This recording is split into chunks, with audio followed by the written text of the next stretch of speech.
My guest again today is John Droz. I'd like to talk about the problems we're having with K through 12 education and the significant impact this has on us as a society.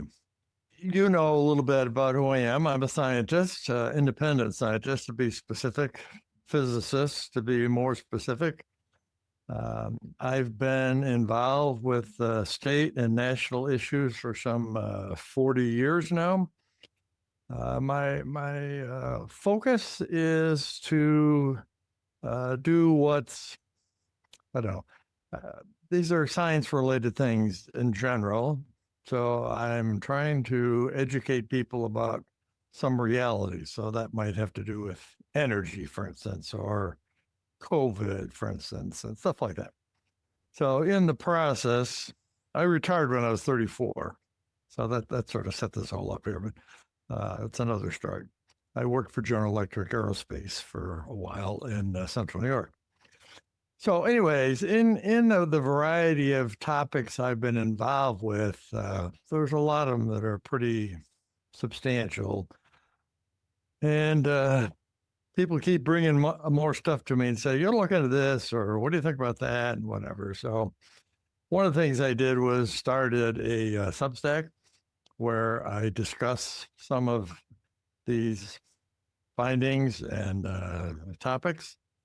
So any of your viewers here might want to check that out. It's called Critical Thinking About Societal Issues. But if you just put my name, D-R-O-Z, and Critical Thinking, I'm sure you'd find it. Unlike a lot of other Substacks, it's free. I don't need the money, so I'm glad to have more people involved in it. So there's a lot of interesting things that we cover there. But in my opinion, few other places do. So a few weeks ago, I saw your video, Tom, about critical thinking. I forgot what you have a title for that, or what would you call it? I can't remember. I'll have to look it up. I can't remember what it was. Okay. I'm asking the source, all right? I don't feel so bad then. Well, you were talking about how children were being manipulated through fear and things of that nature to believe in climate alarmist ideas, right? Right. So I agreed with everything you said. So kudos to you for having a good video there. I found the name, actually. It's Climate Brainwash. Okay. Yeah. That says it. That's what I was sort of implying. Yes, right. So any of your viewers haven't seen that, that is worth seeing. So I would give that a good endorsement. My only complaint, I don't want to really say it's a complaint, but my observation about that was that in my experience here, that this is almost sort of like the tip of the iceberg in a way. Maybe that doesn't do it quite right, but the problem is much worse than climate change. Climate change is a good example of what's going on, but I wish it started and stopped there, but it isn't. It's much more comprehensive, much more broad than just the climate issue. And that's where the education part comes in. And in my experience, 40 plus years of involved with state and federal matters very extensively. The single most important or significant threat we have to what I would call the American experiment is what's going on in K through 12 education. I think people in general are sort of receptive to the idea that public school education in the United States is deplorable. So I don't think I have to probably sell people on that. But what I am about to say is that it's a lot worse than that. A lot worse than that. So let me back up here before I launch into my harangue. I'm going to use a few terms here for layperson terminology. So, for instance, I'm going to talk about left versus right. And by left, I am referring to communists specifically and other communist wannabes like socialists, progressives. I mean, socialism, in my view, is just a short subway stop away from communism and so forth. So I'm lumping these people together because by and large they have similar objectives and strategies and so forth. So I believe that if you really want to understand your opponents, and I look at the left as being certainly my opponent, and I think an opponent to America in general, you ought to know what makes them tick, what makes them, why do they look at things differently, and so forth. So to begin with, I would say that it's important to understand what the greatest fear is of these people. What is the thing they're worried about most? If we can identify that, that will give us a good explanation as to why they do what they do or don't do what they should be doing and so forth. So this is up for debate if you have a different or other people have different opinions, but in my view, the single most most significant concern of people on the left is to have critically thinking citizens. They do not want to have critical thinking citizens. And the reason should be sort of self-apparent is that the more people who are critical thinkers, the more they would reject a lot of the policies and things of that nature that are promulgated by the left. So they do not want critically thinking citizens. Now, this is consistent with what's going on in other communist countries, as an example, China, for instance, or Russia, are those places where they encourage citizens to speak their mind? I don't think so. So I'd say let's look at what are some of the differences between the left and the right, and I've identified 5 things I think are pretty not only apparent but are significant in their implications. So the first thing is, these are differences between left and right. First thing is that the left is playing the long game. When I say that, that means that a lot of the objectives of the left are something that they don't expect to come to fruition for 20, 30, maybe even more years. That's the long game. So that is exactly what they're doing on a few different fronts. On the other hand, if you talk to a person who's a conservative, whatever, and say, I'd like to have your participation on a project that's not going to come to fruition for 10 years, they would laugh at you. They'd say, I've got the time to waste on something that's that far off into the future. I just don't have the time to do that. So they are not amenable to that type of thinking. And as a result, they don't understand someone else who does have that perspective. Well, that's a very important point here, that we are in the middle of long-range plans by the left here, and almost no one's giving them any attention because our answer is, well, that's not going to happen for another 10 years or further. So who's going to worry about that today? That is a bad response to these situations, because we are definitely going down the road here of some very serious adverse consequences. So to see this, you need to step back and say, okay, what's happened over the last 50 years, 40 years, 20 years even? And then once you start looking at it from that perspective, you can see trends that are definitely not good. And you're going to say, well, how did that happen? Well, it happened because there was a plan by people on the left, as an example, to make it happen, and we didn't acknowledge it or counteract it or do anything about it. So we just ignored it and effectively gave them the platform. And that's exactly what's happened in the K through 12. So that's one thing. They are playing the long game. We are not. Big mistake.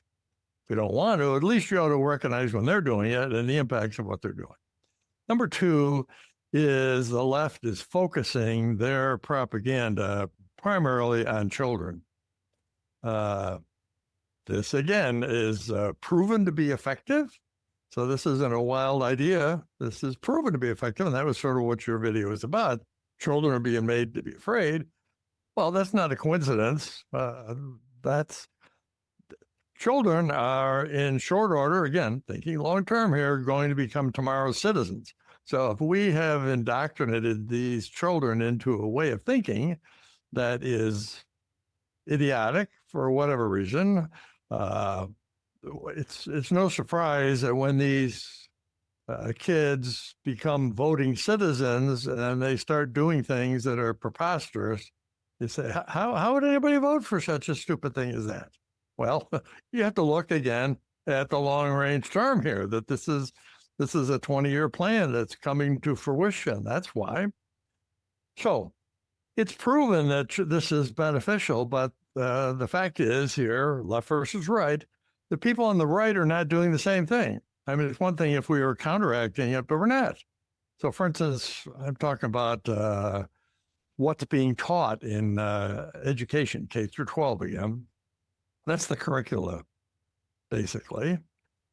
So there are numerous efforts on the left to infest this curricula, K through 12 curricula, in a variety of subject areas, history, math, science, whatever, to be advocating left propaganda. There is essentially zero effort to counteract that or to do something comparable for right. As an example, the largest conservative organization in the United States, to my knowledge, is the Heritage Company organization. And if you go to their website, what it says on it is our number one priority is education. Okay, that's great. However, if you start talking to them or look through it, say, okay, great that you're focused on education. Who do I speak to there that I can talk to about how the curriculum in K through 12 is being corrupted? The answer is no one. They don't have a single person out of hundreds of people there, not a single person that focuses on K through 12 curriculum. Zero. So I've had meetings with some of their very top people, vice presidents, whatever, and they have a bunch of stock excuses. Like they say, well, we are doing a lot of important things there. So I said, well, okay. And they volunteer like parental choice, for instance. Fine. Parental choice is a worthwhile activity, no doubt about it.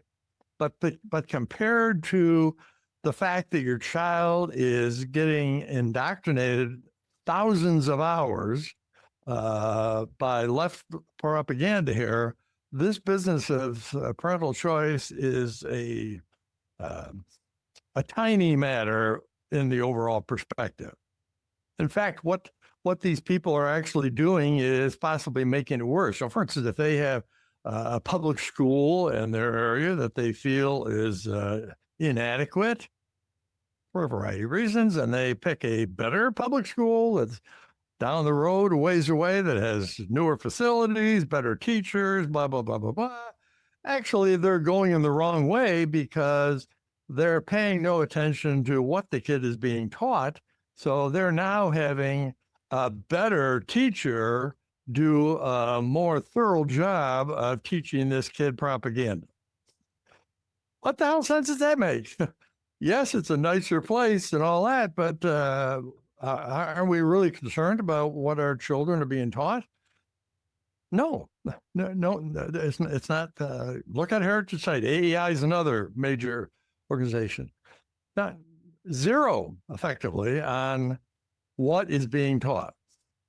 The only conservative organization that's paying any attention to this is a small one. That's the National Association of Scholars. And yes, they are doing a good job. But out of all the conservative organizations there are, they're the only one that I'm aware of that has done anything meaningful about K through 12 curriculum.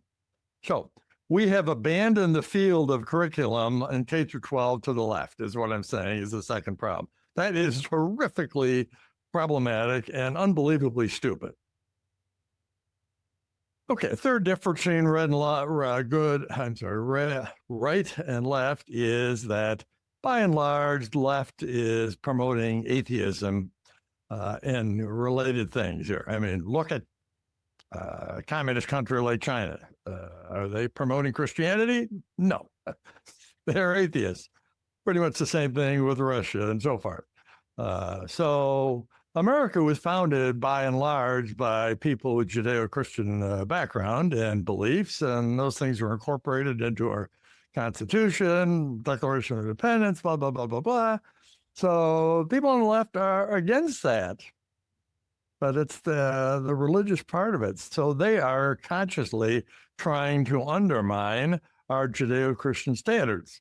This is going on full bore in K through 12 education, where children are being taught atheistic ideas, things like relativism, which means there is no standard of right and wrong. You make up your own as you go along. These are bad things, really bad things. And who is on the conservative side here is making an issue about this? Basically, no one. So that's the third difference. The fourth difference between right and left is that right in general, people on the right support individual freedoms and rights, things of that nature. I mean, that's what the Constitution was all about, to say we have inalienable individual rights. Well, this is the opposite of what's going on the left. They are for collectivism and the public general rights here. The hell with you as a citizen. We're doing what this is public commune, which is part of the words of communism. So you might say, well, that's not really happening. Well, I don't know. Wake up and smell the roses. What do you think happened in COVID? Almost everything in COVID was about communism ideas here. So they could care less whether you made a choice with, let's say, your doctor's blessing that you didn't need to wear a mask or that you didn't need to take a vaccine or something. They said, no, you've got to do it. This is what communism is, that everybody has to follow what the rules are of the state here. So your individual rights as a citizen here were extracted during the COVID period here to an unbelievable length. And the only good thing about it is that it did wake up some people to say, oh my God, we're really very close to having a communist society here. I mean, we're very close. Because that's what was happening. The federal government, state governments were all lined up to say, you got to do this. Or even New York State at one point had legislation pending about putting people in prison if they didn't get a vaccine and so forth. This is legislation that was actually written and prepared. Oh my goodness. Oh my goodness. Oh my goodness. So there's a big difference between individual rights and between the left and the right here. And if you value individual rights, you ought to be on the right side here. The last thing is what I started off by saying is what the left wants are conforming citizens. They want people just to say, okay, whatever you tell me. So the right is for people to be what I would call critical thinkers. Now, did you make your own individual choice based on what's in the best interest of you and your family and your personal beliefs and so forth? Well, what is being taught in our schools is the opposite of that. What is being taught in K through 12 is that we should be conformists. And I'll explain how that is in a minute. But so the left's perspective on rights is being taught in our public schools and a lot of private schools unwittingly, unfortunately, as well. But no one on the right, again, is standing up and saying, wait a minute, these schools are undermining the basic rights the beliefs we have in rights as Americans to have choices and things of that nature. So those are 5 differences that I'd say right off the top to give you an idea of perspective differences between people on the left and right. And your listeners, viewers can decide which side they want to be on each one of these things. But I'm on the right side, so I'm not making a guess here. This isn't a political issue as far as I'm concerned. This is really a fundamental human rights issue, all of these things here. So that's where I'm coming from, that we should be Americans that are educated in a correct way and are free to make our choices, whether they're good, bad, or indifferent. So that's my initial opening here. So, have any question on that before I go on here? No, one thing I should just throw in here is you mentioned your Substack name, but I'm putting all of your websites. I've got 4 different links there in the show description, so people can click on that and get to your work, because there's so much good stuff you've done. But go ahead. Thank you. There's 2 things I should explain. That one is the Substack are my rantings, wisdom, whatever. But I also have a newsletter that I send out every 2 weeks. That's a completely different product. For instance, it went out today. It goes out on Mondays every 2 weeks. And what I do there is, my view is that most people don't see a balanced set of information on topics of importance, whether it's immigration or healthcare or energy matters, whatever, because the media, by and large, has adopted the left perspective. So in my little attempt to do this, I started publishing a newsletter 16 years ago, and still doing it. And so I just put out a list of topics, articles, I should say, studies, whatever, that I feel are should be of interest to the public and are likely not something you're going to see in mainstream media. So those aren't my ideas. These are studies, articles, so forth, that I personally believe have value, that if you want to be an informed citizen about some of these topics, energy matters, for instance, you need to see some of the studies and so forth that are put out by people who don't have an axe to grind and who are looking at these things on a scientific basis. So those 2 publications, they're both free. So if you want either one of them, you can sign up on your own for the Substack. If you want the newsletter, you can send me an email. And I assume you're putting my email down there. You have my permission to do that. So people can send me an email, and it's free, and I'd sign you up here. So we have about 20,000 subscribers, the newsletter, over 10,000 or so readers of the Substack, because that's newer. It's only been going on for 2 years versus 16 years. But I don't advertise these things or whatever. They come through word of mouth, like things like this. Okay. Any other questions, Tom, before I continue my ranting here? Nope, that's it for now. Thank you. Okay. All right. So you might say, all right, where is all this bad stuff happening in schools, K-12 schools? Where specifically? And that's a logical, good question. Excuse me, I have to take it here. So let me explain what happened there. I've been involved with school matters for over 20 years, and I had some pretty interesting developments. But one pivotal landmark, you might say, in my efforts here was that back in 2012, that's what, 13 years ago or so, 2012, I was asked to come and give a talk to Congress in DC. Specifically, this was sponsored by the House Science and Technology Committee.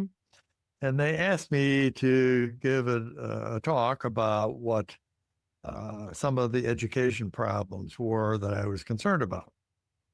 Well, I thought that was a nice honor. So even though I am hundreds of miles away from DC, I said, fine, I'll come and do that. So they said about an hour talk type of thing. So about a week before my talk, I got a call from the head guy saying, John, we've advertised this here to congressmen and their staff and so forth. We've set you up with the largest conference room we have, which is several hundreds of people. Said, but the response has been so positive that we've gone beyond our capacity here.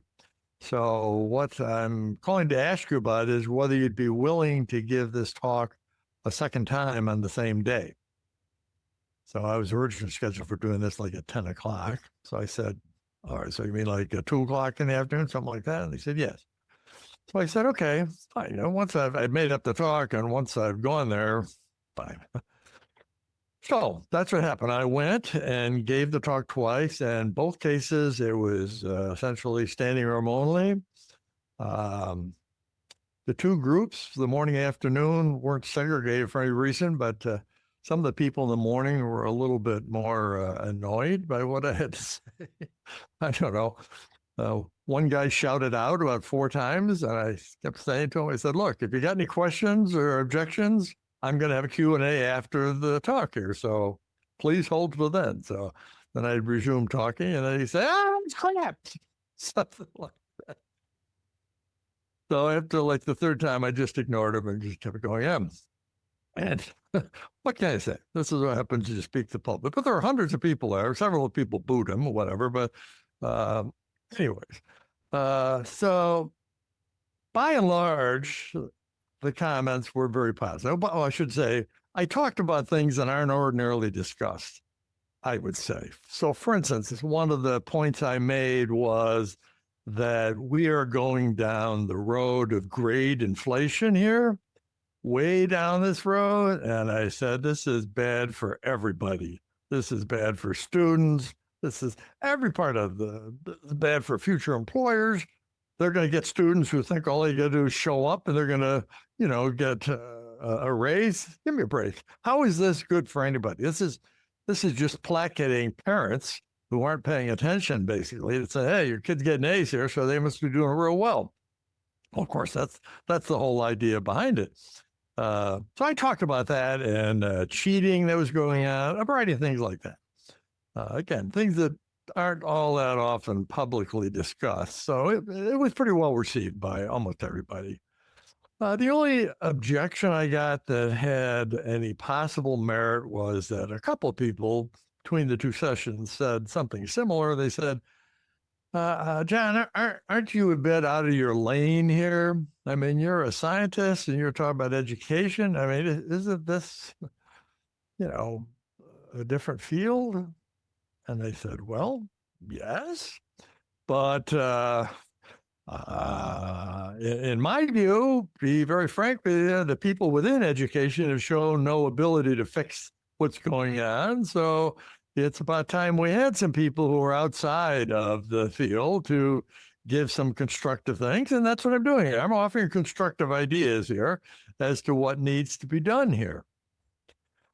So they seem to accept that, but that is how I feel. That yes, I'm not a trained education professional, but quite frankly, I think that's a bonus. That's an asset because that means I haven't been indoctrinated through the system as to what should or shouldn't be done. So, but that said, after the fact, I'm the type of person who gives these things some critical thought, and I said maybe there's a hint of validity to that.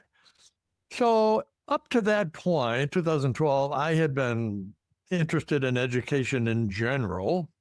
So I decided after giving this some thought, so by around 2013 or something like that, I decided to refine my interest, have it much more focused. So number one, I said, I'm no longer going to follow what's going on in higher education. I'm just going to do K through 12.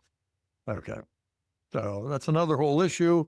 You can't be good at all this stuff anyway. So just K through 12. The second step, I said, I'm going to, K through 12, you said, okay, what are some of the issues with K through 12? Well, one of my Substack commentaries, I listed over a dozen major issues with what's going on in K through 12. I mean, from teacher certification to age inappropriate books here, there's a whole slew of problems. I mean, serious problems.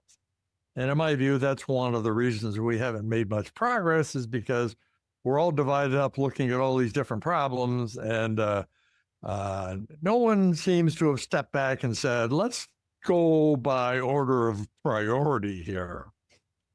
Well, that's sort of what I'm trying to do. So my second, so I said K through 12 curriculum, that was my priority, to say I'm going to do just curriculum, which is saying all these other issues, they're not important, but I'm going to focus on curriculum because I think that's a biggie. The third refinement was I'm specifically going to focus on the science curriculum. Aha. Well, so I am now talking about science curriculum. So nobody's going to come up to me and say, hey, you're out of your lane here. Give me a break. I'm a professional scientist. I have every right, every bit of expertise. I know more about science than probably any K through 12 teacher in the whole country does. So no, I'm not out of my lane here. Okay, so it was fortunate that I did this. I'm a Christian, big believer in God here. I'll tell you that. No hiding behind that. So what I found subsequently was that actually some of the worst things going on in K through 12 are actually happening in the science area. The worst. Well, most people would say, well, how can that be? Science is science. You know, it's a bunch of equations and stuff like that. So how can you propagate E equals mc squared or whatever? Well, if that's all it did, that'd be fine. But I'm going back to our friends on the left, using the term friends loosely here. These people are actually pretty smart people by and large. I mean, they're not dunces. They are quite competent people, more competent than we may give them credit for. What these people started off with is what I alluded to in the beginning, was they said, we have to arrange the K through 12 education system, which is teaching children, to make sure that we do not produce critically thinking adults, citizens. Now, this isn't published anyplace. I'm just giving you my opinion, but the evidence of that is what they're doing is overwhelming. So let's assume you just accept that. If you had a group of progressives, socialists, communists, whatever, that got together and said, how do we make it so that critically thinking adults are not produced through our K through 12 education system, what would they do? Well, what they would do would be to infiltrate science. Now, why I say that is because of all the subject areas, all subject areas should use critical thinking. But if you're saying, okay, what subject area do I want to teach children how to be a critical thinker, what subject area would that be? And in my view, if you look at it carefully, the answer is science. You wouldn't do it in history or mathematics or philosophy or English or anything else here. Those would all be used. But I'm talking about if you really want to get into the guts of it and how to do it properly, this is a skill set. Just like you could say, well, I know how to cook hot dogs. Well, okay, if you're trying to be a chef, that isn't how you indicate your chef ability by saying, I cook a wicked hot dog. Give me a break. Well, that's sort of what they're doing. Anyways, they knew that science was the area to teach it. Now, why is that? Good question for critical thinkers. I'm sure you're thinking about that. Say, well, why is science better than history, for instance, to teach it? Well, the answer is because scientists, by definition, by default, are supposed to be people who ask questions. They're supposed to be people who are inquisitive. They're supposed to be people who are skeptical. So these are scientists now. I'm, again, telling you this as a scientist who's a trained scientist. So they are people who instinctively ask questions. Who, when, why, how, where. That is their job. That is their mindset for operating as a scientist. Okay, once we've understood that, compare that to what a critical thinking person should do. And the answer is they are almost identical. A critical thinking person should be a person who instinctively asks questions about what they're told. So if they're told, you have to wear masks here, they should be asking questions. Well, why? Well, because the CDC says so. Well, okay, well, why? Well, because they have found a study that says that's what's a good idea. Okay, but is that the only study out there, or are there other studies that say otherwise? Well, I don't know. Don't ask those type of questions. Just go wear the mask. So the difference is here that a person who's truly a critical thinker acts very similar to how a scientist does by asking questions like who, what, why, how, where, and so forth. So the two are have a lot of synchronicity, etc. So that's why teaching critical thinking in the area of sciences is a natural, because it's very similar to what scientists are being taught anyways. Okay, does that make sense? Totally, 100%. That's an important point here. So these people, these progressives, etc., knew this. Again, I'm giving you credit here. So back around 2000 and afterwards, 2005, they knew this. So when we're talking about now, we get backed up to say, what's their plan to make sure that we are not producing graduates here that become critically thinking citizens? We don't want that, period. So these people said, okay, our objective is to infiltrate the science curriculum of K through 12. And specifically, we want to infiltrate it to the point where we are teaching the opposite of critical thinking. We're not just going to ignore critical thinking. We're going to teach the opposite. That was their plan, in my opinion. I'm not going to say my opinion, but you understand what I'm saying. This is my opinion. Of course, they didn't acknowledge this in writing or anything. So they decided they wanted to take over all the science standards in 50 states. Well, let me back up here a bit here. The way it works, a lot of people don't know this, is the most important organization group in most states is what's called the State Board of Education, not a local board of education, a state level board. Some cases, these are elected people. Some cases are appointed. But typically, it's like 10 to 15 people. And these people oversee the K through 12, not higher education, K through 12 education in their state. Okay, so you got that? Now, what does that mean, they oversee that? Well, there's three things they do that are really important. The first thing is they approve standards. Standards is the technical term for each subject and each grade level. So in other words, they have a standard for what is taught in mathematics and grade 8.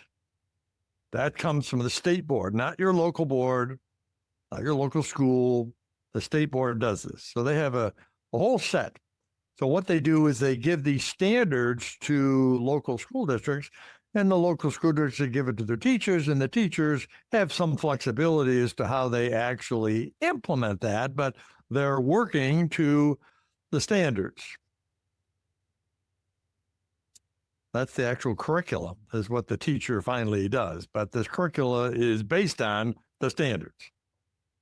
Some people say, well, the teacher can go against that. Well, okay, I'll show you why that's not going to happen. Second thing that these people do, the State Board of Education, is that they approve the textbooks for every subject area and every grade level. So in other words, what textbooks are allowed for mathematics in grade 8 are specifically spelled out by the state board, and local boards here cannot ordinarily just say, well, the hell with yours, I want to get my own book here. No. One reason is that another book probably doesn't adhere to the standards. So they wouldn't approve that. Technically, they have the authority to maybe ask for that, but it's rarely granted. The third major thing that the state board does is to oversee statewide certification tests. So every year, you have like a 4th grade or 8th grade, there's a bunch of tests that are done by everybody in the state, and they say, oh my goodness, we've gone downhill again, or whatever. This is trying to give the school system a bird's eye view of how things are going, whether we're making progress here, going in the right direction, whatever. But these are overseen and approved by the State Board of Education. So they are the most powerful group by and large. Now, there's 2 other groups often involved. One is the actual Department of Education. That is the part where teachers are employed by and whatever. That's separate from the state board. So the state board is overseeing the Department of Education, is how it works in most states. And the third player, some more, some less, depending on the state, is the legislature. So like in North Carolina, where I live, the legislature has a very strong influence. They have a document, an ordinance, you would say, that's 151C, that is like 150 pages of rules and regulations for the state board and for the Board of Education to, the state board and the Department of Education to comply with. But I don't want to get into that too much. So what we're saying here is that these people, we're still telling the story about these people who wanted to change the critical thinking here, these progressives, et cetera.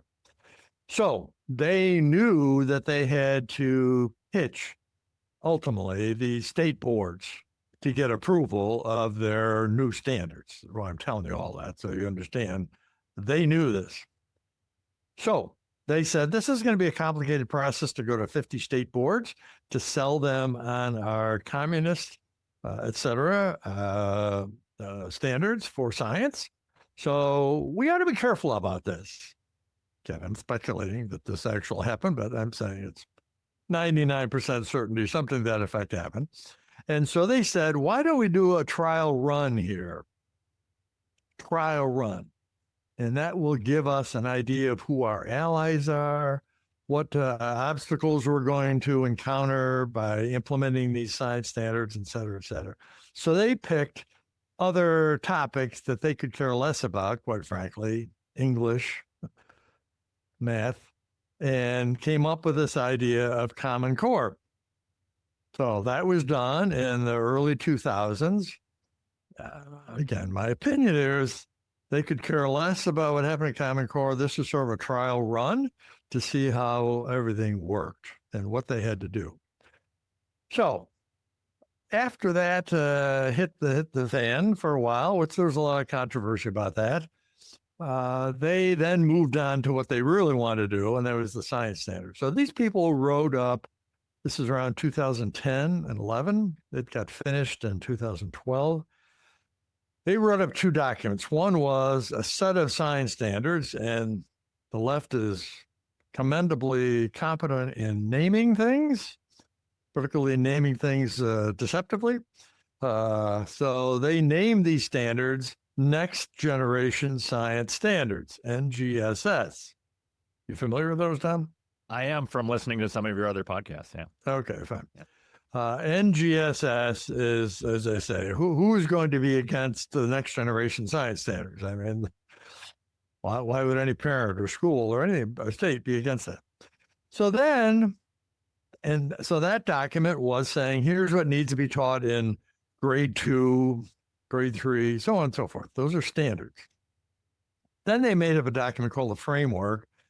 This was like a 400-page document where they explained their, well, supposedly I explained, I should say, their rationale for what they did in the standards. So these 2 documents are a package here, sister documents. So you can't talk about one without having the other. The two go hand in hand here.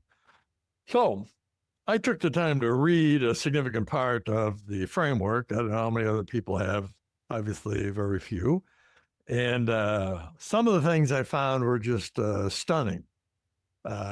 One example was that as this is science now, this is nothing to do with any other subject but science. So this is all about what they were proposing to states to adopt as new science standards, the next generation science standards, implying that it'd be much more sophisticated than the state had already.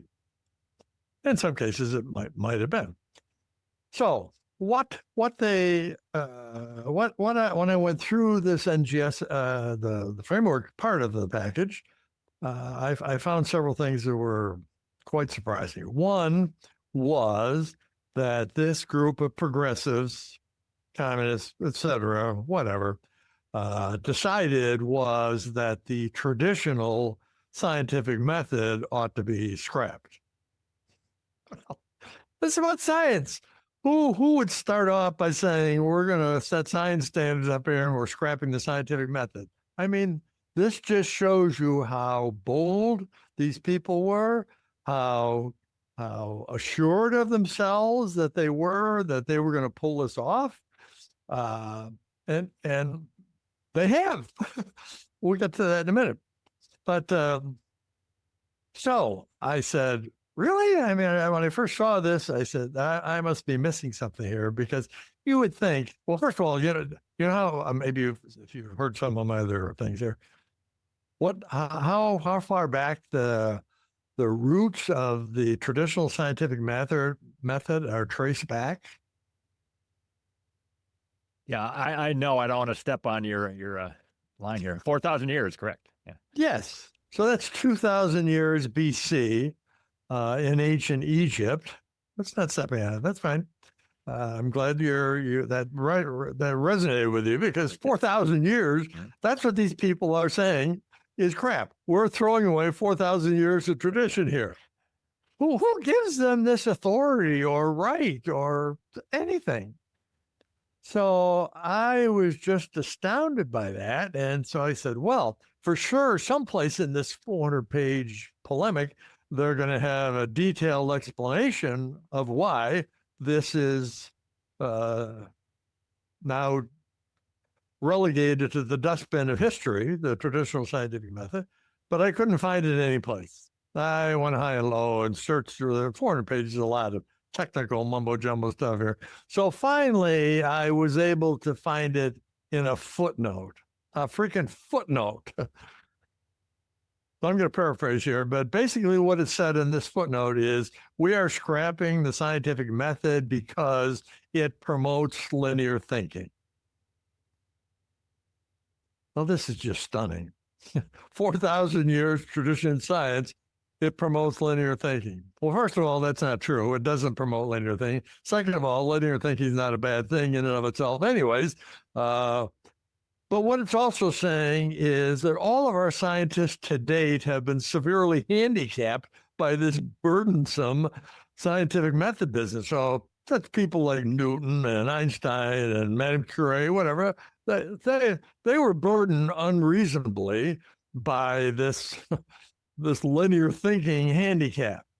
Oh my goodness. The fact that these people have the audacity to believe this or say this is just it's just mind-boggling in my view. So some people say, okay, well, what's the real reason? Okay, well, that's good. What is the real reason?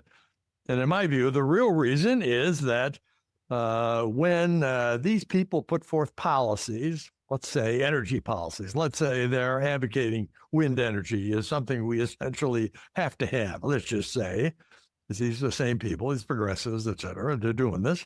And a logical person, a competent person would say, all right, let's subject this policy here to the scientific method and see whether it holds water.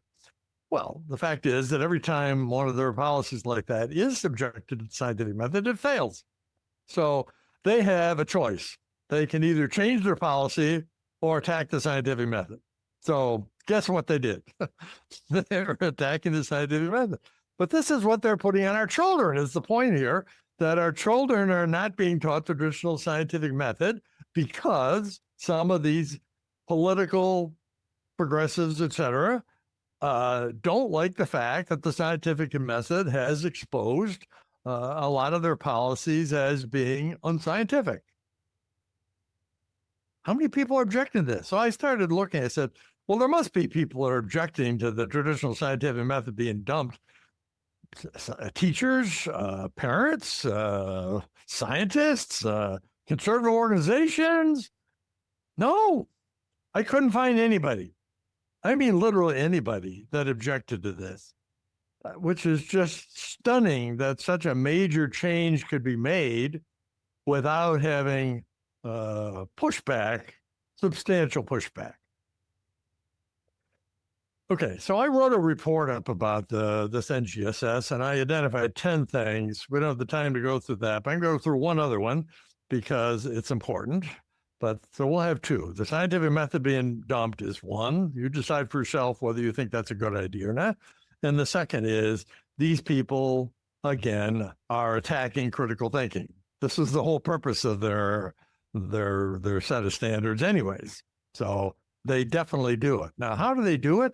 Well, just do a Google search, or rather, I'm sorry, search through the framework document and see how many times they endorse critical thinking or encourage it or whatever. And the answer is effectively zero. However, it's not just neutral, it's negative. So this is where I'm saying is that our children are being taught to be conformists. So buried clandestinely in the NGSS are several messages about conforming. So one is that we should go along with political correctness. Another message is we should go along with consensus views. Another is we should defer to experts. So if Dr. Fauci gets up there and says you need a vaccine, you shouldn't be questioning that. He's got 200 peer review papers and blah, blah, blah, blah, blah. So he's the expert. So shut up, get in line. Another is that they should accept what computer projections say. So if the computer projection says we're going to have climate disaster in 20 years, well, you ought to accept that. Don't ask any questions about what were the assumptions in the computer projection. Right? No, just shut up. This is what the computer says. So essentially the message they're being told is that other people who are much smarter than you have made decisions that are in our best interest. So we don't want to hear what you have to say or what your 2 cents is because it's irrelevant and not of interest. So shut up and go along. Well, that is the conformist. They're programming this person to be a conformist. So when we have adults like that, well, you tell me how good that is for our country. Now, the last point I'm going to make about this, you say, okay, this is all well and good that these people propose this set of standards. How many states actually have adopted that? Wow, okay. Here's the real kicker. At this point, I'm not going to ask time because I'm sure he knows. At this point, 49 states have adopted this crap. 49 states. Florida's the only holdout. Now, some states say, well, we've made a few edits. Okay, fine. I'm saying 49 states have adopted 90+% of that, mostly 100% have adopted that. So this is what your child is being taught. Now you say, well, I send my kid to a public school. Well, Catholic school. Unfortunately, the Catholic schools don't have the skills or the manpower or whatever to come up with their own standards. So by and large, Catholic schools in most states adopt the standards of the state in the public schools. And then they add on something for religion. So in a few cases, there's exceptions to that, but by and large, there isn't. So if you have a child in a Catholic school, that'd be a good test to say, let's see what you're being taught in science. Are you being taught the traditional scientific method or something else? That'd be a pretty simple thing to go and see how much influence this has. So anyways, what my point is here is that 49 states, let me wrap up one other fact here. Let's see if you picked up this number here, Tom. Another question for you. You've done fine so far. How many graduates are there out of U.S. high schools per year? How many people graduate U.S. high schools every year? Approximately. I heard you say the number, but I do not know. So, okay, well, the number is about 4 million. 4 million. Okay, so why I'm pointing that number out is that every year we have 4 million, roughly, students who are graduating from this propagandized environment where they are trained not only in left propaganda, but they're trained to be conformists. So that's the end product we're getting here. Conformists who are steeped with left-leaning propaganda. Boy, that doesn't sound like very good to me, but that's what's happening. Well, the kicker is that within a short period of time, a large number of those people are going to become voters. So again, talking in round numbers, if we add approximately 4 million, let's say 3 million, if you want to be conservative, 3 million voters a year who have been indoctrinated with left-leaning propaganda and are indoctrinated to not ask questions and just go along with what they're told here, how long do you think we are going to survive that influx of voters? That's a voting block here that is going to be insurmountable. So just between presidential elections, that's 12 million more of these people added to the voting roll. We're getting back to our first point here. This is what I mean by these people having the long game here. They don't care they have to wait for a while, but if they're sticking 3 million propagandized lemmings into the voting rolls every year, they are rubbing their hands and say, this is coming to fruition very quickly, and these people on the right are not going to know what's going to hit them. Well, we do know what's going to hit them. I'm telling you what it is. We need to fix that. So I'm one of the few people, I don't want to say the only person, but one of the few people that is actually trying to do something about this. So what am I trying to do? What I'm trying to do is to have states formally teach K-12 students to be critical thinkers. That's the objective. In other words, right now, there are 0 states that do that. Now, here's another quick sideline. I took the trouble, again, I suspect no one else in the country has, I took the trouble of going to every one of the 50 states' Department of Education and reading what their mission statement was for that state's K-12 education system. Know anybody else that's taken the trouble to do that? No, I don't think so. One of the things I was looking for was how consistent were these states between each other? And the answer to that is they're all over the place. So in other words, New York's Department of Education's mission statement is different from Pennsylvania's, which is different from Virginia's, which is different from North Carolina's. What the hell? This is one of the stupid things here. We should have a national objective for a K-12 education system, a national objective. And then we can say, okay, don't want to take away state rights. I'm afraid it's up to each state as to how they implement that objective. But at least we're all aiming for the same thing. Now, that evidently is some profoundly sophisticated idea because I don't see it happening, and it should be happening. This is what the federal Department of Education should be doing. Things like that. This wouldn't be mandatory. They're just saying, we're going to propose a national objective here for K-12 education.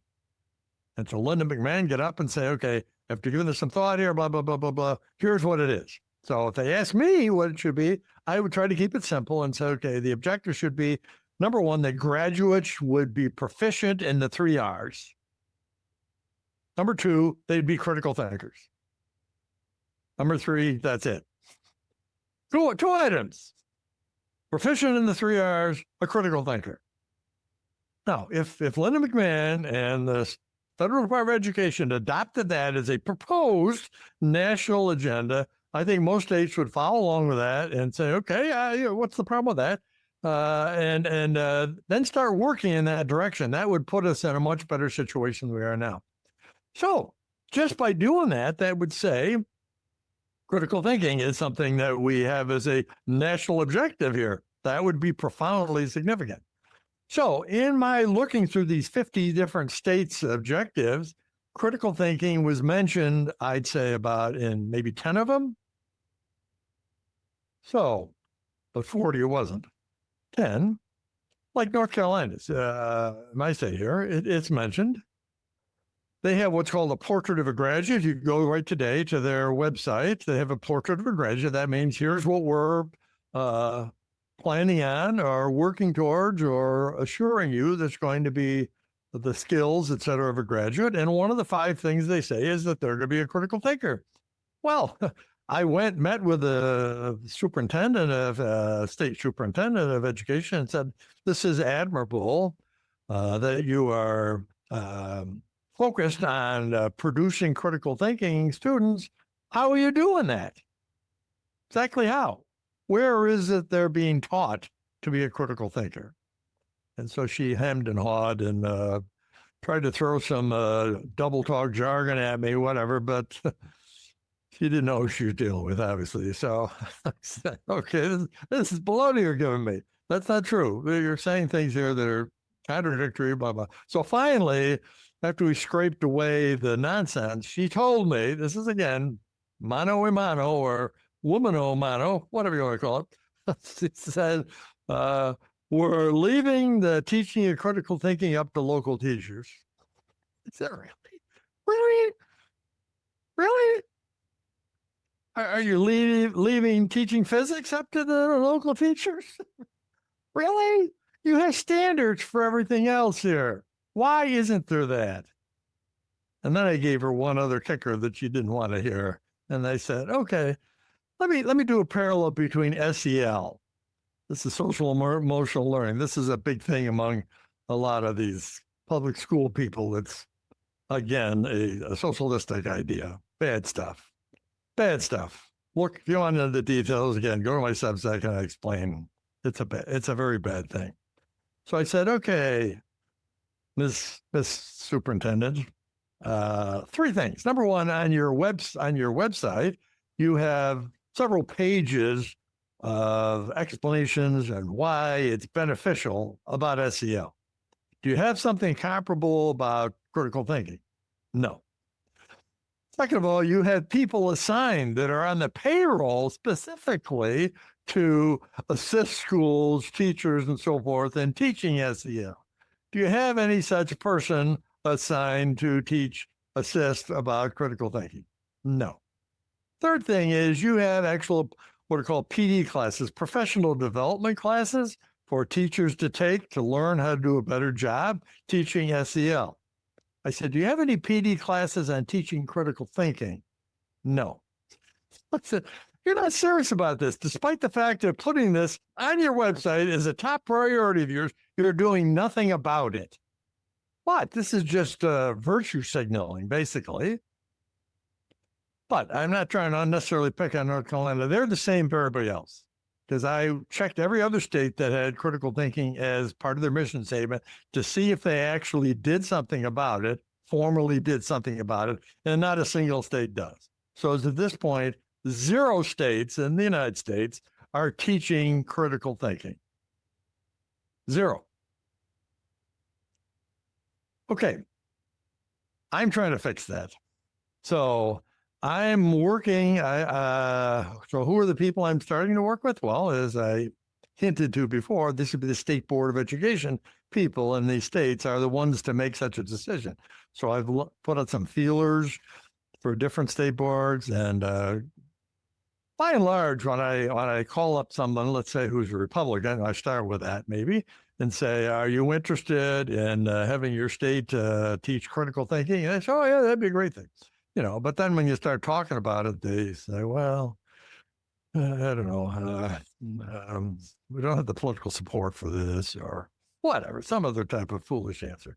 So, anyways, after testing a few of these out, I finally came across one person on the state board. I don't want to say their name or the state for the reasons you'll soon see here. Um, what I'm doing here. So this person said, "I'm interested in this." So I had some emails with her, some phone conversations, and she said, "Yes, yes, yes, good. I'm all for it." So after a couple of days, she said, "All right, send me what you think ought to be done." Okay, well, that's good.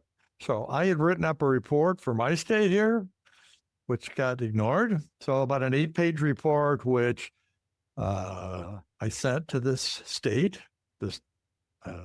Board of Education person, and said, "Here is why." First of all, I started off with why this is important, gave several citations.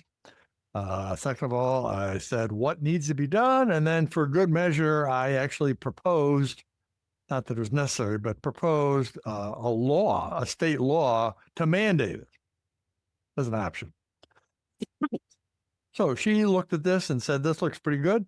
So she said, "The only thing it doesn't have is this isn't in the format that our education department is used to do." So, for instance, it doesn't say what needs to be taught in second grade regarding critical thinking. That's what standards should do. I said, "Okay, fine." So she said, "I have a solution for that, though." She said, "We're working with an AI product that's designed to be an education art department tool, blah, blah, blah, blah." So the short answer is she submitted my report, my material, to this AI program and asked it to massage that and come back with a set of standards for that state. And so it did. This is a pretty significant matter now here. This is my 8-page report got into a 30-page document of standards for critical thinking. So to my knowledge, and I'm pretty sure I have a pretty good idea about it, this is the first time anyone in the whole country has actually produced standards for teaching critical thinking, K-12 standards for teaching. So now this document says second grade, they need to do X, Y, Z, so on and so forth. So this is pretty neat. That was pretty good. So she said to me, "Okay, I'd like you to look this over because this is an AI product of your work to make sure that it didn't miss anything or didn't pervert anything or whatever." So I chose not only to do that myself, but I got 4 other people who I respect involved to ask them to have different eyes on this, to say, "Look at this." A couple of PhDs, a lawyer, stuff like that. So they all gave me their inputs. So altogether, we made about 70 changes to so I'd say the AI product come out to be maybe a 90% shot. And by the time we made our changes, a lot of more minor changes, but they were improvements, that we have a 98% job. So for the first time ever in the history of the country here, we now have a set of professional standards as to how to teach critical thinking. So I'm now working with that state about going about them actually approving it, which takes, probably a few months of time here. They only have meetings, for instance, once a month, stuff like that. So I may make this available if you have somebody that's a listener here that's seriously interested from another state. I'd be glad to consider that. I'm trying to keep this confidential. I don't want to have this get in the wrong hands because political climate we're in, there's going to be people attack anything, motherhood, apple pie, you name it. So I'm trying to keep close tabs of this, but I'd be glad to discuss this and maybe give a person from another state, if they say, "I'd like to do this for Oklahoma," whatever, I'd be glad to consider that. So you have my email on your thing here, and they can contact me via that. So anyways, that's the end of my my pitch here. Not really pitch, but my rants. I've overextended my time already. And I just, my point is that unless we fix what's going on in the curriculum, and I've focused on science, the stuff going on in some other parts, history and so forth, are terrible as well. But the worst part is this business of teaching children to be conformists. That isn't so much going on as much in these other areas, but that is horrifically bad. And then misteaching them about science here, that scientific method, for instance, is no longer a legitimate thing, stuff like that. That's beyond terrible. So that's my pitch here for people who want to know more details about it. I would say that they should go to my Substack, sign up. It's free. And subscribing to the newsletter would be a bonus, also free. Any other questions you have, Tom? Just one other thing I wanted to mention here on the record is that in preparation for this podcast, I listened to this David Roberts podcast from 22, and it made me so happy that he spent so much time talking about you by name. And with one other guy, they kept lamenting that you are incredibly effective at what you do. They kept saying that. So that praise from people on the other side, I think that's high praise. Oh, thank you. Maybe they had a pre drinking party before they got on the air. And then I wanted to mention that this is just one thing that you work on, right? You've worked hard on, for example, election integrity and a lot of other stuff too, right?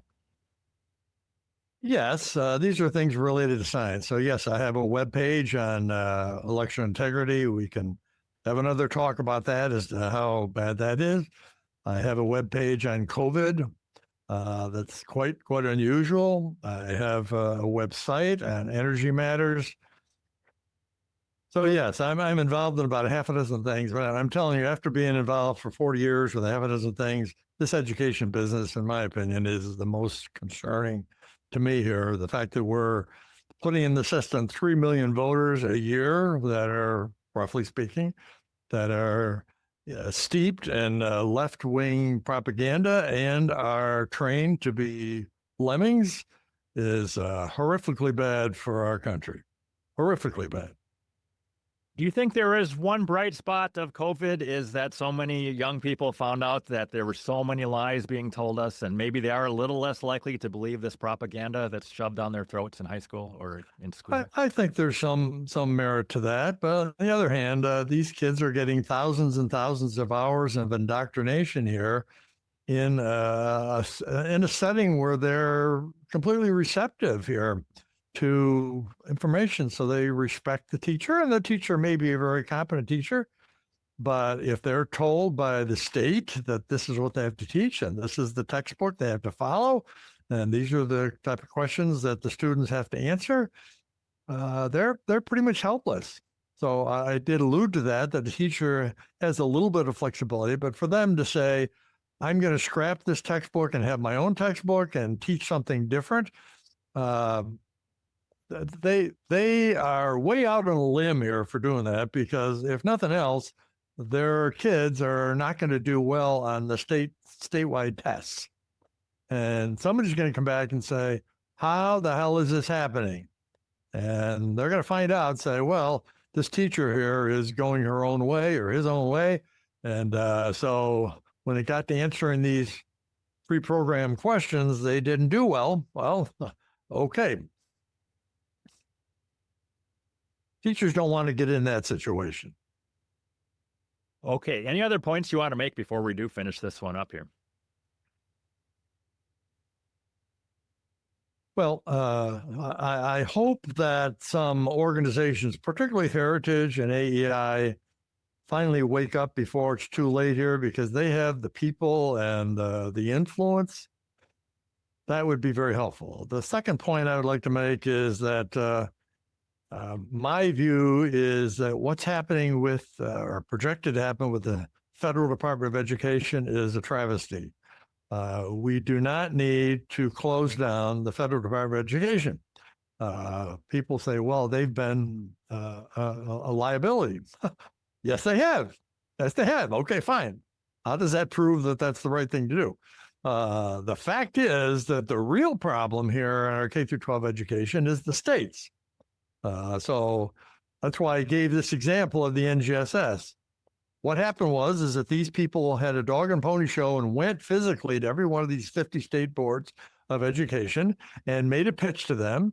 I know this for a fact because they say so, but I also know a few people on these state boards at different states, and they told me they were there as to what happened. And the point is that 49 states, after listening to this progressive pitch, robotically went along with approving it.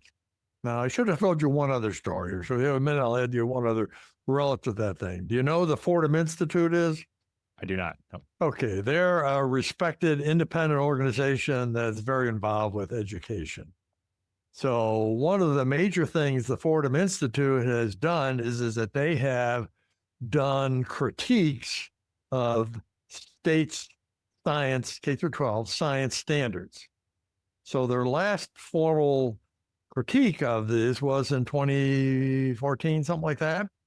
And what they did is that they went through every single state's science standards and they gave it a rating as to how good it was and explained what some of the weaknesses and stuff were. So this is a document that's on my website and you can still go online.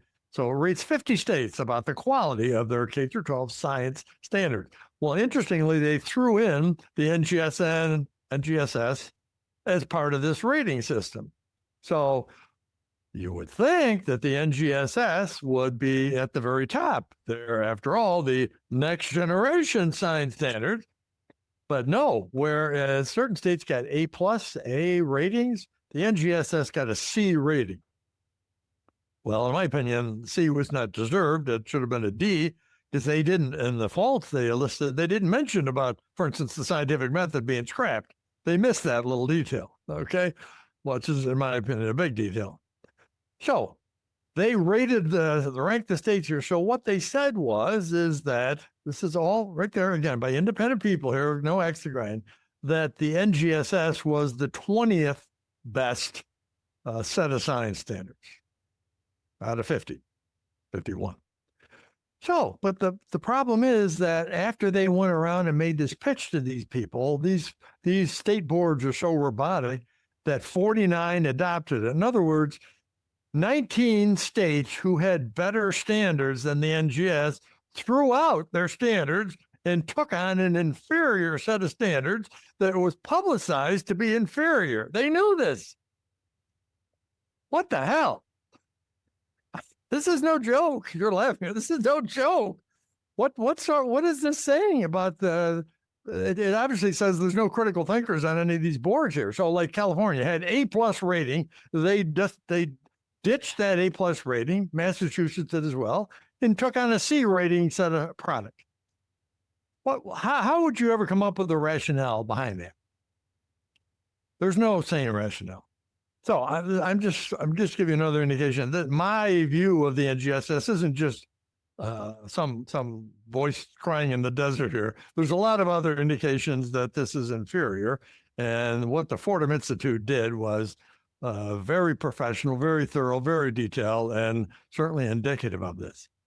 So back to the federal thing, my last point here, and then I'll give up, is that what we need to do is completely change, this is my opinion here, change the Federal Department of Education to be an advisory board here, Federal Department of Education. So it's not going to mandate anything. It's not going to force anybody to anything. It's going to advise it.